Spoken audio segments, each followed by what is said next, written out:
ఉత్తమ విద్య ఉజ్వల భవిష్యత్తు Woxsen international school మీ పిల్లల బంగారు భవిష్యత్తుకు సరైన వేదిక nursery to 10th admissions open. సరే నమస్తే.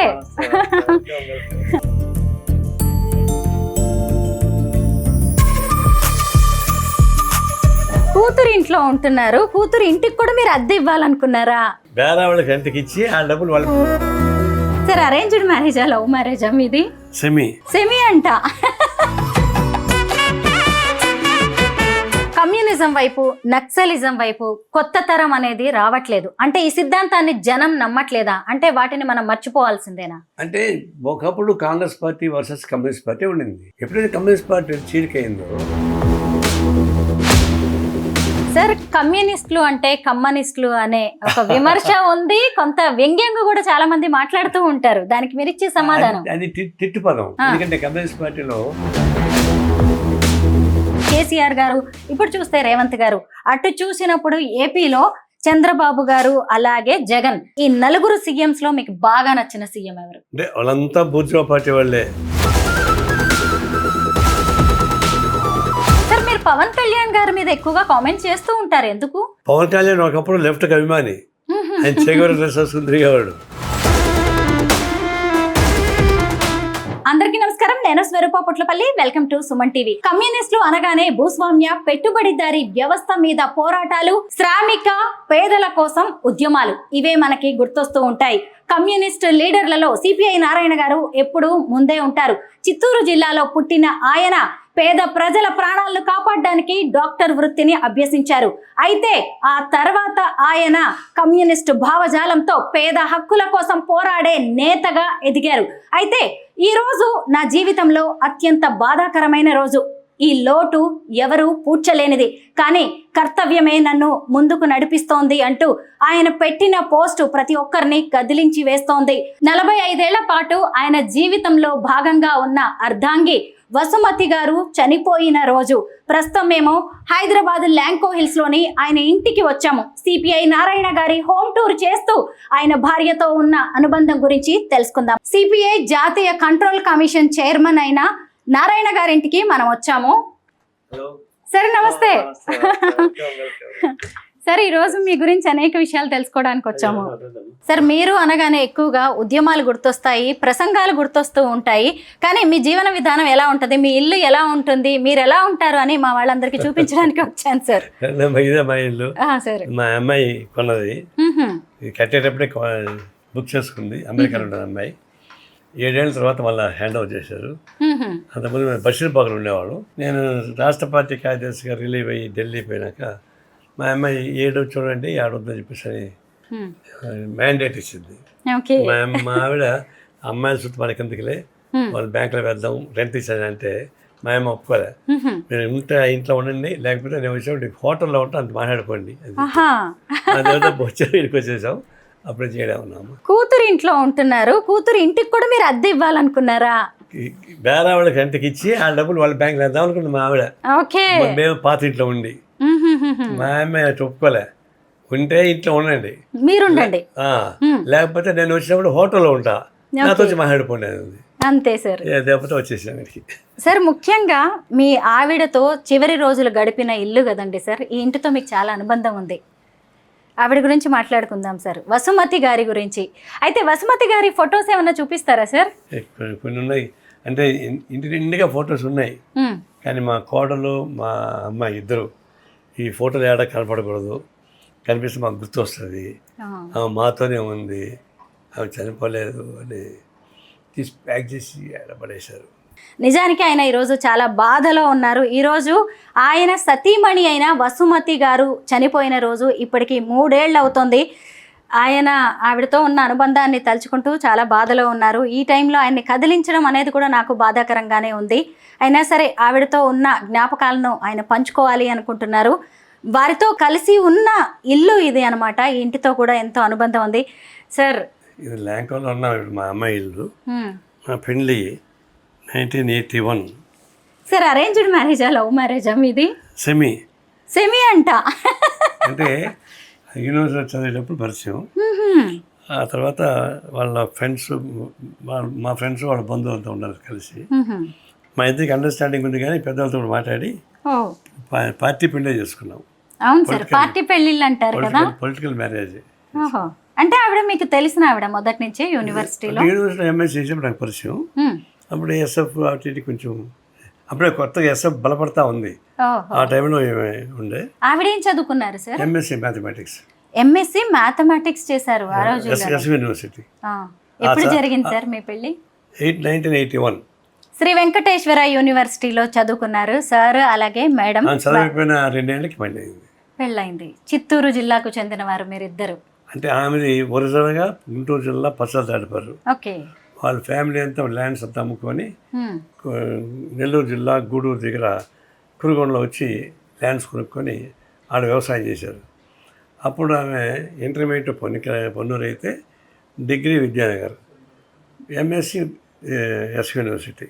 అట్లా ఆడికి వచ్చింది. ఒరిజినల్ అయితే గుంటూరు జిల్లా ఉంది. సరే, ఎప్పుడు జరిగింది మీ మ్యారేజ్? 1981లో జరిగింది. 81 ఫిబ్రవరి 14. అంటే అప్పటికే వాలంటైన్స్ డే లేదు, కానీ ఇప్పుడు వాలంటైన్స్ డే అయిపోయింది. సార్, ఎప్పుడైనా సరే ఎంత కమ్యూనిస్టులు అయినా సరే కుల మతాల పట్టింపులు కొన్ని ఉంటాయి కదా, అప్పుడు మీ పెద్దల నుంచి అలాంటి అబ్జెక్షన్స్ ఏం రాలేదా? అంటే యాక్సిడెంటలీ మేము ఒకే కాస్ట్ అయినాం. ఓకే. అయితే అది కూడా మా ఇంట్లో మా అమ్మ వాళ్ళకి ఇష్టం ఉండదు. వాళ్ళకి మనరాళ్ళు ఉన్నారు, వాళ్ళు చేసుకోవాలి. మనరాళ్ళు అయితే మనం బాగా చూసుకుంటారు. వీడు బయట నుంచి చూస్తే ఏం చూస్తారు చెప్పేసి మా అమ్మకి ఒక రకమైన అభిప్రాయం. అందులో నాకు పెద్ద ఇష్టం లేదు. అయితే మేము ఆ ఇష్టాన్ని ఖాతా చేయకుండా మేము డిసైడ్ చేసుకున్నాం. తర్వాత పెళ్ళి కూడా వచ్చారు. పెళ్లి చూపులకు వచ్చిపోయారు తప్పితే పెద్ద ఫోన్ చేసుకోలేదు. పెళ్ళైన 1 yearకి మా ఆవిడకి వాళ్ళకు కలిసిపోయేటువంటి చూసినాక అందరూ ఈవెన్ బాగా చేర్చారు. మా అమ్మ కూడా ఓన్ చేసుకుంది. చివరికి మేము తిరుపతి కాపురం చేస్తే మా అమ్మ కూడా మాతో వచ్చేసింది.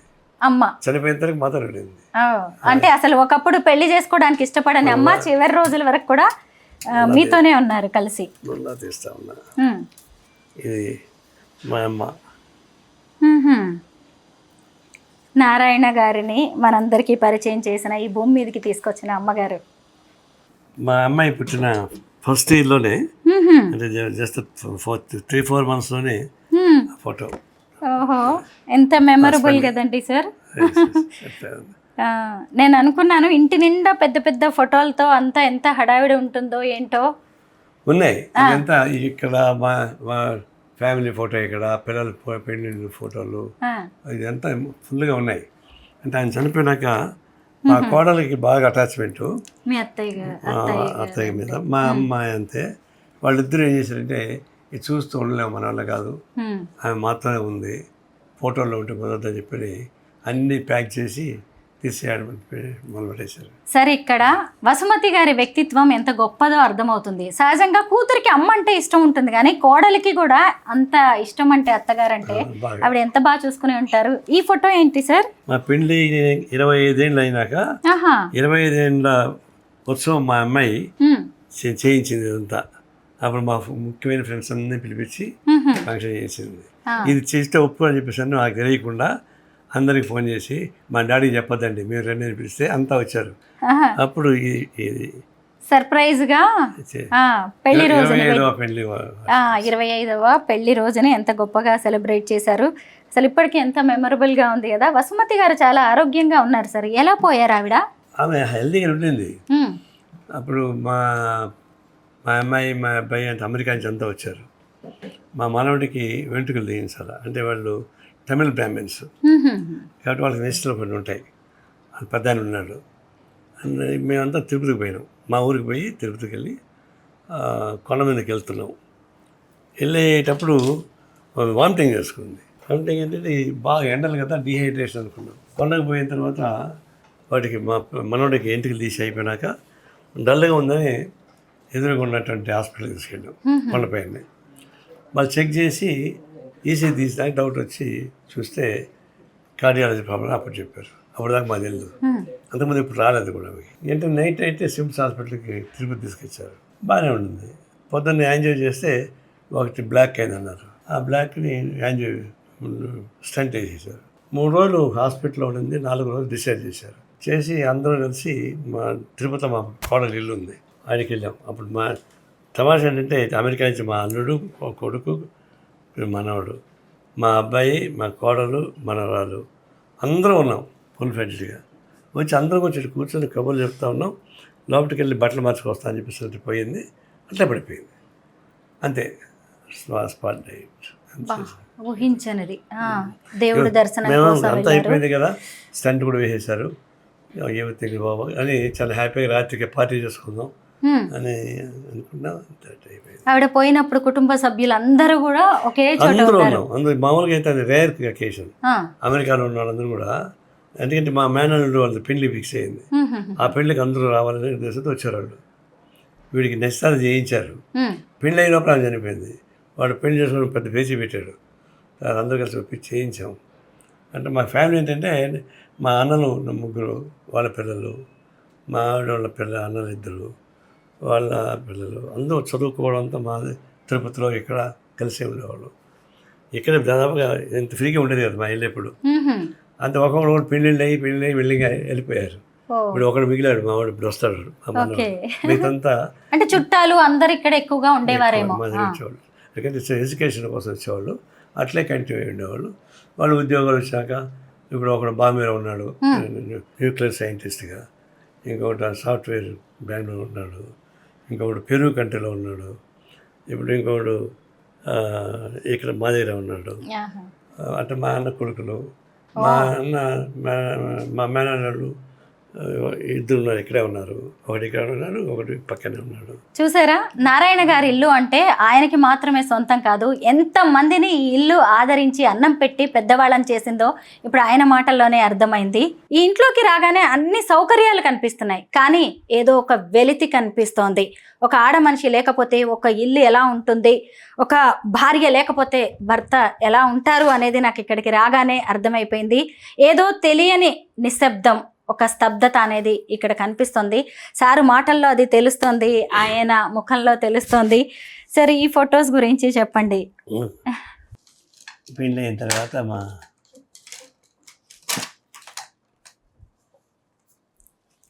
అబ్బాయి, మా అమ్మాయి, ఆవిడ, నేను. మీరు ఎంత బాగున్నారు సార్, సినిమా హీరోలా ఉన్నారు ఎంగేజ్ లో నారాయణ గారు. మా అమ్మాయి చిన్నప్పుడు.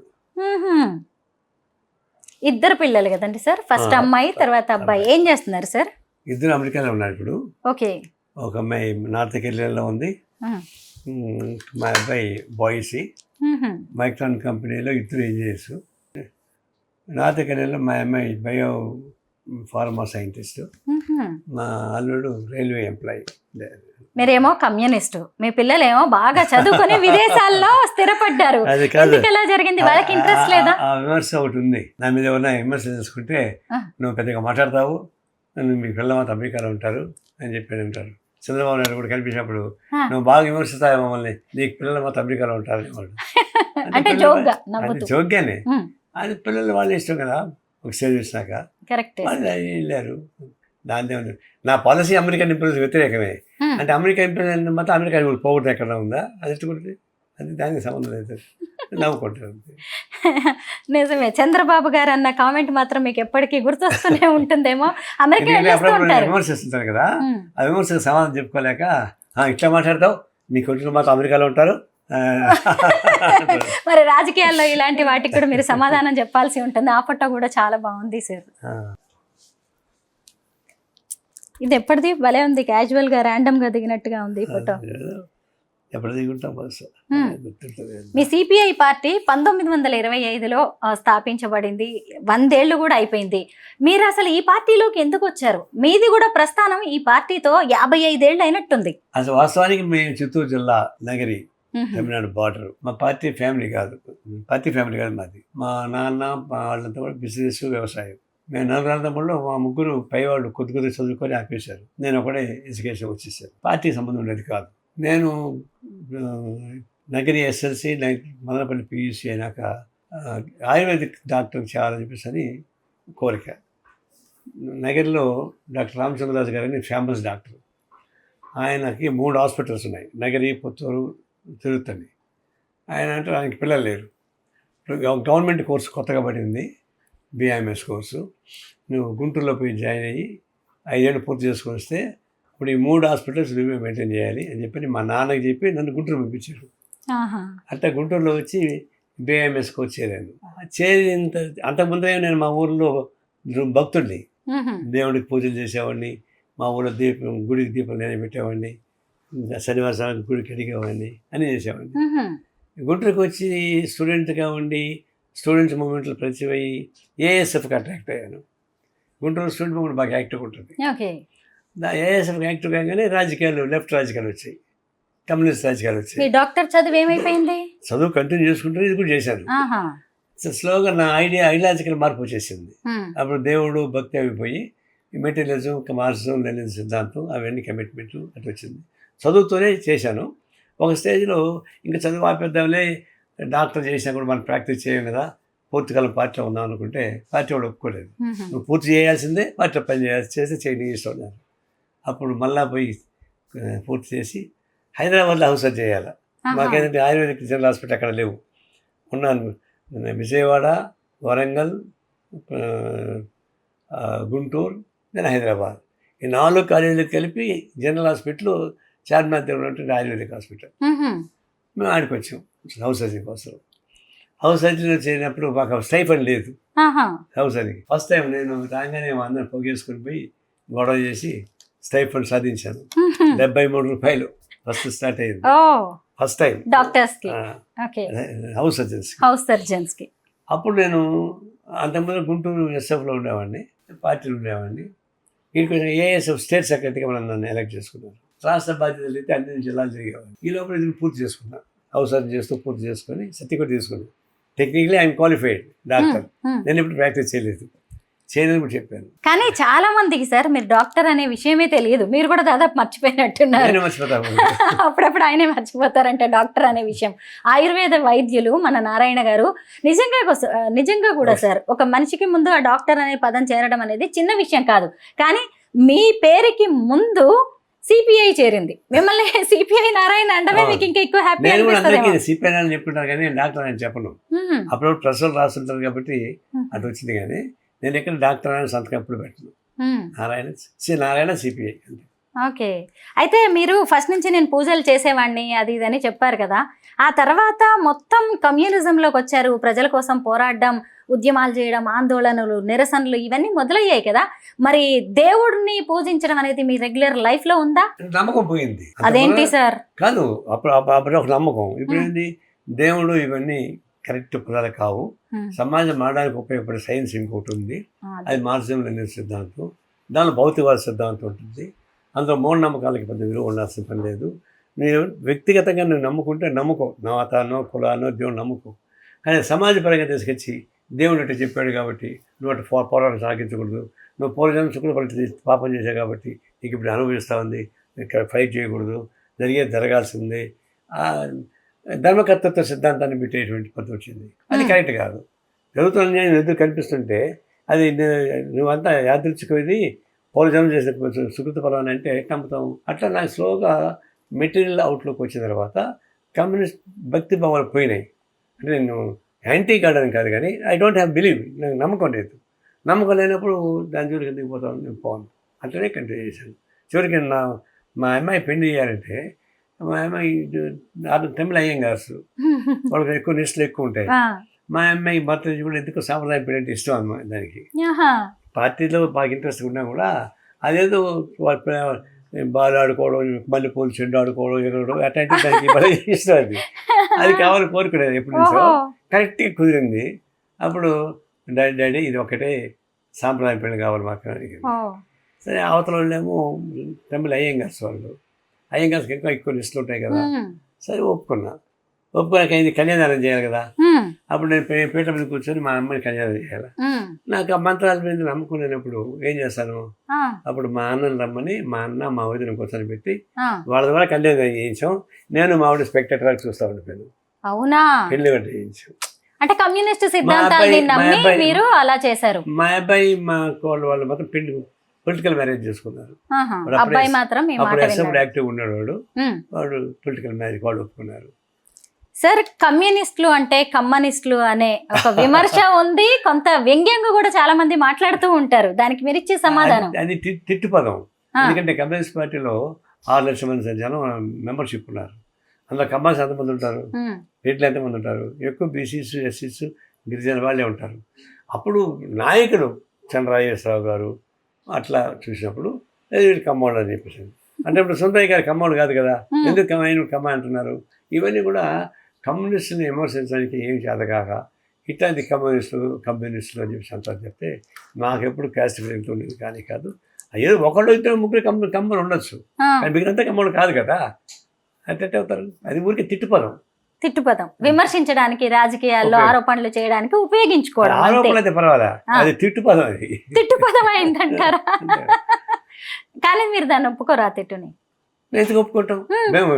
మా క్యాస్ట్ ఫీలింగ్ పెట్టుకుంటే ఎంత క్యాస్ట్ ఫీలింగ్. ఇప్పుడు అంతెందుకు, మా అమ్మాయి బ్రాహ్మణ అమ్మాయిని లవ్ చేసి పెళ్లి చేసాము, మా అబ్బాయి బ్రాహ్మణ అమ్మాయిని లవ్ చేసి పెళ్లి చేసాము. మా ఇంట్లో 50% బ్రాహ్మణ్స్ ఉన్నారు. సార్, సిపిఐ పార్టీలో మీరు ఎన్నో పదవుల్ని చేపట్టారు, చక్కగా బాధ్యతలు కూడా నిర్వర్తించారు. కానీ ప్రత్యక్ష రాజకీయాల్లో ఎందుకు సక్సెస్ కాలేకపోయారు? అంటే నేను మొట్టమొదటి కూడా పార్టీ నిర్మాణం అయిపోయి నా దృష్టి ఉండేది. ఎలక్ట్రల్ యాంగిల్లో నేను ఎప్పుడు వర్కౌట్ చేయలేదు. తర్వాత ఎలక్ట్రల్ యాంగిల్లో ఇక్కడికి ఏమిటంటే, నిర్మాణంలో ఉండేవాడు ఎక్కువ మంది పార్టీ నిర్మాణం, పార్టీ అభివృద్ధికి చూస్తాం. మిగతా పాపులారిటీ ఉన్న దాని ప్రకారం ఎలక్షన్స్ పార్టిసిపేట్ చేస్తాం. అందువల్ల నేను ఎప్పుడు ఎలక్షన్ ఓరియంటేషన్తో నేను పనిచేయలేదు, పార్టీ నిర్మాణ పద్ధతులు పనిచేశాను కాబట్టి దాని జోలికి మేము పోలేదు. కమ్యూనిజం వైపు, నక్సలిజం వైపు కొత్త తరం అనేది రావట్లేదు అంటే ఈ సిద్ధాంతాన్ని జనం నమ్మట్లేదా? అంటే వాటిని మనం మర్చిపోవాల్సిందేనా? అంటే ఒకప్పుడు Congress party versus communist party ఉండింది. ఎప్పుడైతే కమ్యూనిస్ట్ పార్టీ చీలికైందో ఆ చివరికి పెద్ద గాలివాన అయిపోయింది. ఈ లోపల కాంగ్రెస్ వ్యతిరేక శక్తులు పెరిగి 67లో 8 రాష్ట్రాలు కాంగ్రెస్ పార్టీ ఓడిపోయింది. అదే సమయంలో కమ్యూనిస్ట్ పార్టీ చీలిపోయి కొట్టాడుకుంటున్నాం. అందులో జనం మా వైపు కాకుండా మళ్ళీ ప్రాంతీయ పార్టీ వెళ్ళిపోయారు. 8 రాష్ట్రాలు ప్రాంతీయ పార్టీ ఏర్పడినాయి. అట్లా కమ్యూనిస్టులు బలహీనపడడానికి కమ్యూనిస్ట్ పార్టీ చీలిక, ప్రాంతీయ పార్టీలు రావడం, ఇవన్నీ కలిపి పార్టీ బలహీనపడడానికి ఉపయోగపడింది. అది మళ్ళీ కలిసి పనిచేసుకుందాం ప్రయత్నిస్తాం, కానీ అన్ని పార్టీలు కలవాలంటే ఇంకా కలవడం లేదు. ఇప్పుడున్న పరిస్థితుల్లో అన్ని పార్టీలు కలవడానికి అందరూ శ్రద్ధ కావాలి. అందరూ ఆపరేషన్ కాగారు అయిన తర్వాత మీకు తెలిసిపోయింది. అందువల్ల ఇప్పుడు కూడా ఎర్ర జెండా నమ్ముకుందాం, ఒకే తాటిపేట రావాలని మేము కోరుకుంటున్నాం. ఇంతకీ మీ హోమ్ టూర్ చేద్దామని మీ సతీమణి వసుమతి గారి గురించి ఎన్నో విషయాలు తెలుసుకుందామని వచ్చాను. తెలియకుండానే మిమ్మల్ని చూసేసరికి అన్ని నేను పొలిటికల్ క్వశ్చన్స్ అడిగేస్తున్నాను సార్. ఒకసారి మీ ఇంట్లోకి వెళ్ళి ఆవిడ్ని మళ్ళీ గుర్తు చేసుకుందాం. గుర్తు చేసుకోవడం మాకు బాధ, చాలా బాధ సార్. మీ బాధలో కొంత పాలు పంచుకున్నట్టుగా అయినా ఉండాలి. ఇది డైనింగ్ రూమ్, ఇక్కడ కూర్చొని భోజనం చేస్తుండే వాళ్ళేమో మీ ఇద్దరు. ఇక్కడైనా సార్ ఈ బెడ్రూమ్, అక్కడ కూడా ఆవిడ ఫోటో ఉంది. రోజు గుర్తు చేసుకుంటారేమో, అసలు మర్చిపోవడం అనేది సాధ్యమా సార్? ఇది మా బెడ్రూమ్. ఎన్ని కబుర్లు చెప్పుకునే వాళ్ళు ఇక్కడ. అయ్యో, ఇక్కడ కూడా ఆవిడ ఫోటోలో ఎట్టు చూసినా మామూలుగా బట్టలన్నీ తీసి దానిలో పడేసి లాక్ చేసుకెళ్ళిపోయారు. మాకు చివరికి ఆవిడ చీరలను కూడా సార్ని చూడనివ్వట్లేదంట, ఆవిడని గుర్తు చేసుకుంటున్నారని. అవి అట్లే ఉండాలి, ఎవరికి కూడా చెప్పేసి లాక్ చేసి, లాక్ నాది కూడా లేదు. సాధారణంగా మన ఇంట్లో ఎవరైనా చనిపోతే వాళ్ళ బట్టల్ని ఎవరికైనా ఇచ్చేస్తాం కదా, మరి ఆవిడ ఎందుకు ఎవరికి గుర్తుగా పెట్టుకోవాలనుకున్నాడు? గుర్తుగా కూతురు కోడలు ఆమె చీరల్ని కూడా ఆవిడ గుర్తుగా పెట్టుకున్నారంట. సార్ నిజమే, చాలా మందికి ఉంటుందా అటాచ్మెంట్. మీ ఇంటి నిండా ఎప్పుడు గెస్ట్లు ఉండేవాళ్ళు అన్నారు కదా, ఇది గెస్ట్ బెడ్రూమ్ అనుకుంటా. అది గెస్ట్ బెడ్రూమ్, అన్ని గెస్ట్ బెడ్రూమ్ సార్. జస్ట్ ఉన్నవే 2. మరి అంత వస్తాం, ఒక్కోసారి మేము కింద బయట పడుకుంటాం, అంతమంది చుట్టాలు ఉంటారు మీ ఇంటి నిండా, వచ్చేస్తారు వాళ్ళని. మా ఫ్రెండ్స్ ఎట్లంటే వచ్చి మా బెడ్రూమ్ కూడా ఆక్యుపై చేసుకుంటారు. ఎప్పుడన్నా ఖాళీగా ఉన్నప్పుడు పొద్దున్నే ఇక్కడ కూర్చొని టీ తాగుతా కబుర్లు చెప్పుకోవడం. ఇది మీరు వసుమతి గారు ఇక్కడ కూర్చునే వాళ్ళేమో కదండి సార్. కూర్చోండి సార్, బాగుంది అసలు ఇక్కడ నుంచి చూస్తుంటే. కూర్చొని కబుర్లు చెప్పుకొని పేపర్ చూసుకుని. వసుమతి గారు కూడా రాజకీయాల గురించి మాట్లాడుతూ ఉండేవారా? ఆమెకి ఇంట్రెస్ట్. ఎస్ఎఫ్ఐ వాటిలో మామూలు మెంబర్ అయినా బ్యాంకులో చేరింది కదా, బ్యాంక్ ఎంప్లాయీస్ యాక్టివ్ ఉండేది, పొలిటికల్ పార్టీ యాక్టివ్ ఉండేది. బ్యాంక్ లో పనిచేసేవారు ఆవిడ? స్టేట్ కోఆపరేటివ్ బ్యాంక్ ఎంప్లాయీ, మేనేజర్గా పనిచేసింది. ఆమె బ్యాంక్ యూనియన్లో యాక్టివ్ ఉండేది, పార్టీ మెంబర్షిప్ తీసుకుంది. మహిళా సంఘాలు కూడా చురుకైన పాత్ర లేకపోయినా ఫాలో అయ్యారు. But is sincere communist. బాగా మా పార్టీలో కూడా ఎక్కువ మంది అది బాగా లైక్ చేస్తారు. అలాగే వాళ్ళు ఏమంటారంటే నీకు మేముడికి పోటీ పెడితే ఆమెకి 90% నీకు 10% వస్తుందని చెప్పాడు పార్టీలోనా? పార్టీ లోపల ఎందుకలా? ఎందుకు ఆమె చాలా బ్యాలెన్స్ ఉంటుంది. నాది కొంచెం దుడుకు కదా, కొంచెం నోరు దుడికే, చెయ్యి దుడికే, కాలు దుడికే, అందువల్ల ప్రాబ్లమ్స్ ఉంటాయి. ఆమె అట్టుగా చాలా నెమ్మదిగా మంచిగా చెప్తుంది కాబట్టి ఆమె ఎవరికి బంధువులు కానీ బయట వాళ్ళు కానీ ఆమె ఎవరు తప్పట్లు, నన్ను తప్పట్లు. ఇక్కడ నుంచి చూస్తుంటే అసలు వ్యూ ఎంత బాగుంది సార్. హైదరాబాద్ అంతా ఎంత బాగా కనిపిస్తుందో చూడండి. నారాయణకి ల్యాంకోర్ ఎట్లా ఇల్లు వచ్చింది అని ఒక ఆయన విమర్శించాడు. దాని ల్యాంకోర్ పెద్ద పెట్టుబడిదారు ఆయన దేశం, కానీ ల్యాంకోర్ డబుల్ బెడ్రూమ్ ఉంది, సింగిల్ బెడ్రూమ్ ఉంది, 1500 SFT రూమ్ మొదలుకొని 4000 దాకా ఉన్నాయి. అన్నింటికీ లోయెస్ట్ ఇదే. ఇది స్టార్ట్ కట్టేటప్పుడే అప్లై చేసుకుంటే అది 3 నెలలకు ఒకసారి కొంతమంది కట్టుకుంటూ రావాలి. అది 7 ఏళ్ళు పెళ్లిగా పడింది. ఏదో మా అమ్మాయి అప్పుడు పెట్టుకుంటూ వచ్చింది కాబట్టి బ్యాంక్ లోన్ లేకుండా 35 లక్షలకే వచ్చేసింది మాకు. మీరు కూడా తప్పుగా అనుకోవద్దు. ఎక్కడికి రావాలి మీ ఇంటి అడ్రస్ అంటే లొకేషన్ పంపిస్తాను, ల్యాంకో హిల్స్ కి వచ్చేయండి అన్నప్పుడు అమ్మో ల్యాంకో హిల్స్ లోన కోట్లాది రూపాయల ప్రాపర్టీ అనుకున్నా నేను కూడా. అందరూ అలాగే అనుకుంటారేమో, లోయెస్ట్. అవును సార్, మిడిల్ క్లాస్ ఇల్లు లాగే ఉంది. నాకు అప్పుడు మా అమ్మాయి అప్పుడే కొత్తగా ఉద్యోగం చేసింది కాబట్టి ఎక్కువ పే చేసుకోకుండా తీసుకున్నాము. అది మాకు సరిపోతుంది. హైదరాబాద్ ఎంత డెవలప్ అయింది సార్ అసలు చూడండి. ఆకాశ ఇది కట్టినప్పుడు ఇదంతా కొండలే, దారులు సరిగా లేవు. ఇప్పుడు ఎంత ఫేమస్ అయిపోయింది. అవును సార్, అసలు ఎంత ఫేమస్ ఈ బిల్డింగ్స్ ఏంటి. ఎంత కాస్ట్లీ విల్లాస్ వచ్చినా కూడా హైదరాబాద్ ల్యాండ్ పరంగానే మార్క్, అది great mark. Correct, Lanco hills అనేది. అవును సార్, నేను ఒక మాట అడుగుతాను. ఇప్పుడు డెవలప్మెంట్ గురించి మాట్లాడుకుంటున్నాం కాబట్టి ఈ ప్రశ్న నేను అడుగుతున్నాను. తెలంగాణ బైఫర్కేషన్ తర్వాత మంచి జరిగిందంటారా? అభివృద్ధి సంగతి ఏంటి? అంటే ఇప్పుడు రాష్ట్రం ఒకటిగా ఉండాలి కోరుకున్న వాళ్ళం మేము కూడా, కానీ ఒక స్టేజ్కి వచ్చేకాడికి రాజకీయ పరిపాలన ఉండేటటువంటి అనేక లోపాలు నిలిపడి ప్రాంతీయంగా మారిపోయింది. తెలంగాణ మా రాష్ట్రం మాకే ఉండాలని చెప్పేసి అభిప్రాయం వచ్చేసింది. ఒక అభిప్రాయం జనంలోకి వచ్చిన తర్వాత దాన్ని ఆపడం కష్టం. అందుకు కమ్యూనిస్ట్ పార్టీ మేము కూడా తెలంగాణ విడిపోవడం అంటే సపోర్ట్ చేసాం. విడిపోయింది. విడిపోయినంత మాత్రాన ప్రత్యేక డెవలప్మెంట్ కాదు, సేమ్ పొజిషనే. అప్పుడు క్లాసు ఇప్పుడు అదే క్లాసే. తెలంగాణ ప్రజానికానికి మా రాష్ట్రం మాది అని ఒక సంతృప్తి పడానికి ఉపయోగపడే ఏర్పాటు చేసింది తప్ప అంతకన్నా మించి సమైక్యంగా ఉన్నాక డెవలప్ అయ్యేది. ఇప్పుడు డెవలప్ అవుతుంది. ఇప్పుడు కొంచెం ఎక్కువ డెవలప్ కావడానికి అవకాశం ఉంది. మీ కిచెన్ చూడగానే నాకు ఒకటి గుర్తొచ్చింది. మీరు చికెన్ అలాగే ఇడ్లీ కలుపుకొని తింటున్నది బాగా వైరల్ అయింది సార్. అంటే నాకు చిత్తూరు జిల్లా తమిళనాడు బార్డర్, ఏ పండుగలు వచ్చినా మామూలు వచ్చినా కూడా గెస్ట్ వస్తే కూడా ఇడ్లీ చికెన్, ఇడ్లీ మాంసం తింటాం. అది అలవాటు. అది టేస్ట్ ఫుడ్ తిని చూడండి, ఒకసారి తింటే మీరు వదిలిపెట్టరు. ఏమో సార్ ఇంతవరకు తినలేదు, బట్ మీ వీడియో వైరల్ అయినప్పటి నుంచి అనుకున్నాను నేను నిజం ఇలా కూడా ట్రై చేయొచ్చు అని. అది ఇడ్లీ చికెన్ ఎప్పుడు పాపులర్ అయిందంటే నేను రాష్ట్ర పార్టీ కార్యదర్శి ఉండగా ప్రకాశం జిల్లా చెనగంజాంలో జనం పోగయ్యి ఒక రైతు సమస్యల పైన ఒక ఊరేగం పెట్టాం చీరాల దాకా. అప్పుడు మా ఫ్రెండ్ ఒకడు ఉన్నాడు అక్కడ, అంతకి బ్రేక్ఫాస్ట్ చేయండి మా ఇంట్లో అని చెప్పని ఒక జర్నలిస్టులకి మాకు అంతా కలిపి పెట్టాడు. అందులో ఇడ్లీ చికెన్ పెట్టాడు, అందరం తిన్నాం. పొద్దున్నే పేపర్ చూస్తే గాంధీ జయంతి రోజు నారాయణ ఇడ్లీ చికెన్ తిన్నాడని చెప్పేసి పేపర్లో వచ్చేసింది. జర్నలిస్ట్ కూడా తిన్నారు, కానీ వాళ్ళ మీద రాసేశారు. మరి గాంధీ జయంతి రోజు ఎలా జరిగింది అది? అంటే మాకు అది స్పృహ రాలే ఆ రోజు, గాంధీ జయంతి అని స్పృహ రాలే. ఉద్యమంలో ఉన్నాము, అట్లా పోయింది. గాంధీ జయంతి రోజు మరి మాంసంలో జాతీయ స్థాయిలో తప్పు కదా అని నేను ఫీల్ అయ్యి ఆయన తప్పు చేశాను. బట్ ఒక సంవత్సరం రోజులు నేను మాంసం ముట్టుకోను అని చెప్పి నేను హామీ ఇచ్చేసాను. 1 year స్ట్రిక్ట్గా ఉన్నా, ముట్టుకోకుండా. నేను ఫారిన్ పోయినప్పుడు చూశాను, ఎక్కడ తీసుకోలేదు. అవును సార్, కొంతమంది ఇలాంటి రెజల్యూషన్స్ తీసుకున్నారు అంటే వాటి మీదే కట్టుబడి. కొంతమంది కాపలా కాశారు, కాపలా కాయక్కర్లేదు, గవర్నమెంట్ గా నేను పనిష్మెంట్ ఇస్తే నేను పట్టించుకోను, నాకు నేనే పనిష్మెంట్ తీసుకున్నా, నేనే హైలైట్ చేస్తా. ఒకప్పుడు ప్రధాన ప్రతిపక్షంగా ఉన్న కమ్యూనిస్ట్ పార్టీ అనేది ఇప్పుడు జస్ట్ పశ్చిమ బెంగాల్ అండ్ కేరళకి మాత్రమే పరిమితమైంది. ఎక్కడ జరిగింది ఈ లోపం? అంటే సామాజిక పరిస్థితులు మారుతూ ఉన్నాయి, ఆర్థిక పరిస్థితులు మారుతూ ఉన్నాయి, సోషల్ కాంబినేషన్ మారుతూ ఉన్నాయి. దానికి అనుకూలమైన పద్ధతుల్లో అనేక వచ్చాయి. ఇప్పుడు కమ్యూనిస్టులకు వచ్చేసరికి ఈ అభివృద్ధిలో భాగం కాకుండా మాకున్నటువంటి అభిప్రాయాలు జనానికి ఎక్కలేదు. దానికి చాలా కారణాలు.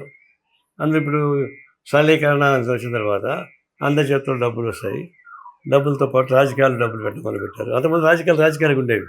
వ్యాపారస్తులు వాళ్ళంతా దూరంగా ఉండేవాళ్ళు. వ్యాపార రాజకీయాలు ఒకటైపోయినాయి. కులం వచ్చింది, మతం వచ్చింది. ఇవన్నీ కలిసిన తర్వాత సహజంగా మాకు అంత వెపన్స్ ఉండవు. మాకు కుల బలం ఉండదు, మత బలం ఉండదు, డబ్బులు బలం ఉండవు. ఈ మూడు బలమైనవి ఆపక్కున్నాయి. మాకు జెండాలు కర్రలు మాత్రం మా చేతిలో ఉన్నాయి. అందువల్ల మాకు కొంచెం ఇబ్బంది పడుతున్నమాట వస్తుంది. అది తాత్కాలికమే. కొన్నాళ్ళు ఈ రఫ్ వెదర్ ఉండొచ్చేమో కానీ ఎన్నాళ్ళు ఇట్లా ఉండదు. అయితే మీరు ఈ కమ్యూనిస్టు పార్టీలోకి వచ్చిన 55 ఏళ్లలో మన ఆంధ్రప్రదేశ్లో, ఇప్పుడు తెలంగాణ కూడా అయిపోయింది అనుకోండి, ఎంతో మంది ముఖ్యమంత్రులను చూశారు.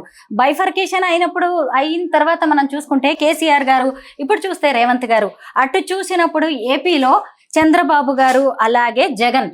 ఇప్పుడు రీసెంట్ గానే మాట్లాడుకుందాం. ఈ నలుగురు సీఎంస్ లో మీకు బాగా నచ్చిన సీఎం ఎవరు? అంటే వాళ్ళంతా బూర్జువా పార్టీ వాళ్ళే. వాళ్ళు చాలా మంచి వాళ్ళు అనుకుంటే ఎలా అయితే పనులు కుట్టుకోవడానికి అదని చెప్పలేదు. కానీ పాలిటిక్స్లో ఒక మానవ సంబంధాలు పెట్టుకోవడం కానీ, తర్వాత హ్యూమన్ టచ్ ఉండడం కానీ, అన్ని రాజకీయాలు కాకుండా కాంప్రహెన్సివ్ ఉండేటువంటి పద్ధతి చూసినప్పుడు రాజశేఖర్ ఒకడు నాకు నచ్చిన రాజకీయ నాయకుడు. ఎందుకంటే ఆయన విమర్శ ఎంత ఉండొచ్చు కానీ ఆయన హావభావాలు కానీ, ప్రజలతో మమేకవడం కానీ, ప్రజలు ఇబ్బంది ఉన్నప్పుడు దాన్ని తెలుసుకోవడం కానీ, దానికి సహాయం చేయడంలో కానీ అవి చేసేవాడు. రెండోది చంద్రబాబు నాయుడు నాకు స్టూడెంట్ డేస్ నుంచి పరిచయం. మేము యూనివర్సిటీ ఉన్న మొదలుకొని యూనివర్సిటీలో రీసెర్చ్ స్కాలర్ ఆయన ఉండేవాడు, ఎకనామిక్స్. తర్వాత పెద్ద రామచంద్రారెడ్డి సోషాలజీ రీసెర్చ్ స్కాలర్ ఉండేవాడు. నేను మధ్య ఏఎస్ఐ పెట్టాను. ఆయన ఒక క్యాస్ట్ లీడరు, ఈయన ఒక క్యాస్ట్ లీడరు, మొదటి కమ్యూనిస్ట్ లీడర్ని. అప్పటి నుంచి మాకు పరిచయాలు ఉన్నాయి. అయితే చంద్రబాబు నాయుడు కాలిక్యులేటెడ్ పర్సన్, బాగా కష్టపడతాడు, విజన్ ఉండేవాడు, కాలిక్యులేటెడ్గా ఉంటాడు. ఆ విషయం సార్, మీరు పవన్ కళ్యాణ్ గారి మీద ఎక్కువగా కామెంట్ చేస్తూ ఉంటారు, ఎందుకు? పవన్ కళ్యాణ్ ఒకప్పుడు లెఫ్ట్కి అభిమాని, ఆయన చేగూర డ్రెస్ వేసుకుని తిరిగేవాడు. మేము కూడా అతను లెఫ్ట్ పవర్లో చూసి నమ్మినాం, కలిసి కూడా పనిచేసాం కొన్నాళ్ళు. అవన్నీ ఉన్నాయి. కానీ ఆయన రాను ఏమైందంటే ఈ చేగూర డ్రెస్ ఎత్తేసి కాషాయ రంగం డ్రెస్ వేసుకుని మొదలుపెట్టాడు. సనాతన ధర్మాన్ని పోవడం మొదలుపెట్టాడు. ఈ ఫస్ట్ రియాక్షనరీ మూమెంట్ అది. అట్లా మారాల్సిన అవసరం లేదు. అందులో ఆయనకి నిలకడ లేనటువంటి రాజకీయాలు వచ్చినాయి. అది బీజేపీ వ్యామోహంలోనూ, ఆర్ఎస్ వ్యామోహంలోనూ పడిపోయాడు. కేంద్రం అమిత్ షా వ్యామోహంలో పడినాడు. ఆయన ఏం మాట్లాడటం మనకు అర్థం కాదు. సనాతన ధర్మం గురించి ఎట్ట మాట్లాడాడు ఆయన? భర్త చనిపోతే భార్య కూడా చితిమంటల్లో కాల్చి చనిపోవాలా? అలాంటి సూత్రాలు ఉన్నటువంటి సనాతన ధర్మాన్ని ఆయన ఎట్లా పొగుడతాడు? కాబట్టి మేము విమర్శించాం ఆయన్ని. ఇప్పుడు ఎవరున్నారు సార్ అలాగా? సతీ సహగమనం లాంటివి లేని రోజులు కదా, ఇలాంటి ఈ టైంలో కూడా సనాతన ధర్మాన్ని మనం మాట్లాడకూడదా? అది చెప్తా, అదే చెప్తున్నా. సనాతన ధర్మం అంటే అర్థం మళ్ళీ అటు పోవాలనా? దానికోసం పవన్ కళ్యాణ్ ప్రీచ్ చేసేది అదే పాడు సిద్ధాంతం అయితే దాంట్లో పొగుడతాడు. ఫైనల్ గా ఒక్క క్వశ్చన్ సార్, ఎంత కమ్యూనిస్టులు అయినా సరే కొన్ని క్యాలిక్యులేషన్స్ అనేవి ఖచ్చితంగా ఉంటాయి. చాలా మంది పార్టీ మారిన వాళ్ళని చూసాం. మరి మీరెందుకు ఇలా 55 ఏళ్ళుగా ఇదే పార్టీని పట్టుకుని ఉన్నారు? ఒక్క పార్టీ అనేది ఒక సిద్ధాంతం కూడిన పార్టీ. ఎట్టబట్టే మార్చి కుదరదు. మేము సిద్ధాంతానికి నమ్మిన తర్వాత దానిలోనే ఉంటాం తప్ప మార్చి మారాల్సిన అవసరం లేదు. మాకు స్వార్థం ఏముంది? రాజకీయ స్వార్థం ఏమైనా ఉంటే మా కమ్యూనిస్ట్ పార్టీ అధికారులు కోరుకుంటాం తప్ప నేను బిల్డింగ్ కట్టుకోవాలి అనుకునేది లేదు కదా. అటువంటి మేము మారేవాళ్ళమే. అట్లా మారితే ఏముంది? మా చరిత్ర అయిపోయింది అది పార్టీ. ఇప్పుడు నేను కమ్యూనిస్ట్ పార్టీగా ఉన్నా నా ఆస్తి లేకపోవచ్చు, లేదా మా పరిమితంగా ఉండొచ్చు. మరి నాతో పాటు చాలామంది మహారాజు అయినారు. కానీ వాళ్ళకు నాకు పోలికుంటుందా? ఉండే అవకాశం లేదు. అందువల్ల వాళ్ళతో పోల్చుకోవాల్సిన అవసరం లేదు. నేను కమ్యూనిస్ట్ పార్టీ ఉండబట్టి నాకేమాత్రం స్థాయిలో పేరుంది. లేకుండా పోతే నేను కూడా వాళ్ళలాగా ఉండిపోయి ఉండేవాడిని. 3 నావలు పెట్టుకుని తిరిగేవాడిని, తెలియదు. మరి తిరుగుతూ ఉండే కాబట్టి. సార్, మీ జీవితంలో ఇది నిజంగా అత్యంత బాధాకరమైన రోజు. మీ జీవిత భాగస్వామిని, మీ అర్ధాంగిని, మీ సతీమణిని పోగొట్టుకున్న రోజు. మీరు నిజంగా ఎంత బాధలో ఎంత ఆవేదనలో ఉన్నారో వచ్చినప్పుడే నేను చూశాను. అయినా సరే మీ ఆవిడ జ్ఞాపకాలని కొంత మాతో పంచుకోవడం, మీ బాధలో మేము పాలు పంచుకోవాలని రావడం, ఈరోజు మీరు మాకు ఇంత బాధలో ఉండి కూడా ఇంత టైం ఇచ్చినందుకు thank you so much sir.